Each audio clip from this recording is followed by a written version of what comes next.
রাজ্যের একটিমাত্র রাজ্যসভার আসনের জন্য বিজেপি মনোনীত প্রার্থী হয়েছেন প্রদেশ বিজেপি সভাপতি রাজীব ভট্টাচার্য।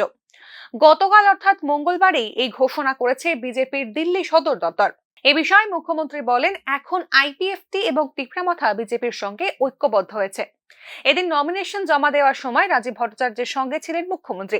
রাজ্যসভার একটি আসনের প্রার্থী হওয়ায় রাজীব ভট্টাচার্যকে অভিনন্দন জানান তিনি। পার্টির তরফ থেকে এবং আমাদের সাথে এখন মোথাও আছে, আইপিএফটিও আছে, আবার সবাই মিলে ভারতীয় জনতা পার্টির তরফ থেকে এবার রাজ্যসভার যে ভ্যাকেন্ট পোস্টটা আছে সেই পোস্টে আমরা ত্রিপুরা প্রদেশ বিজেপির মাননীয় সভাপতি শ্রী রাজীব ভট্টাচার্যকে মনোনয়ন দেওয়া হয়েছে এবং আমি আশা করি উনি কৃতিত্বের সাথে যেভাবে সভাপতিত্বের দায়িত্ব উনি করেছেন এবং আগামী দিন যখন উনি নির্বাচিত হবে নিশ্চিত যে ত্রিপুরা রাজ্যের জন্য খুব ভালো কাজ করবেন, সেটা আমি নিশ্চিত। এর জন্য আমি মাননীয় প্রধানমন্ত্রীজিকে এবং আমাদের রাষ্ট্রীয় অধ্যক্ষ জেপি নাড্ডাজি এবং অমিত শাহজিকে, আমাদের মাননীয় হোম মিনিস্টার, ওনাকে ধন্যবাদ দিচ্ছি।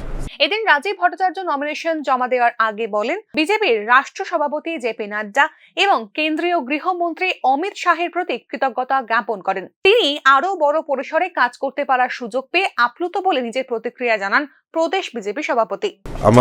আমাকে এত বড় পরিসরে কাজ করার সুযোগ করে দেওয়ার জন্য আমার দেশের যশস্বী প্রধানমন্ত্রী নরেন্দ্র মোদীজি, আমাদের রাষ্ট্রীয় সভাপতি আদরণীয় জেপি নাড্ডাজি, আমাদের গৃহমন্ত্রী অমিত ভাই শাহজিকে ধন্যবাদ জানাই যে আমার মতো এরকম ছোট কার্যকর্তাকেও এত বড় পরিসরে কাজ করার একটা সুযোগ করে দিয়েছে। আমি সকলের আশীর্বাদ নিয়ে এবং আমাদের রাজ্যের মাননীয় মুখ্যমন্ত্রী থেকে শুরু করে মন্ত্রিপরিষদের সবার আশীর্বাদ নিয়ে আমি এই ত্রিপুরার জন্য যে ডেভেলপমেন্ট ওয়ার্ক চলছে তাকে আরও ত্বরান্বিত করার জন্য আমি সেটা প্রয়াস থাকবে এবং আমাদের যে লক্ষ্য, মাননীয় মুখ্যমন্ত্রীর যে স্বপ্ন, এক ত্রিপুরা শ্রেষ্ঠ। এদিন প্রদেশ সিপিএম এর পক্ষ থেকে রাজ্যসভার একটি মাত্র আসনের জন্য মনোনয়ন জমা দেন সুধন দাস।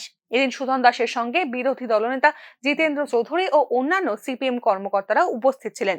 নমিনেশন জমা দিয়ে সাংবাদিকদের প্রতিক্রিয়া দেন সুধন দাস।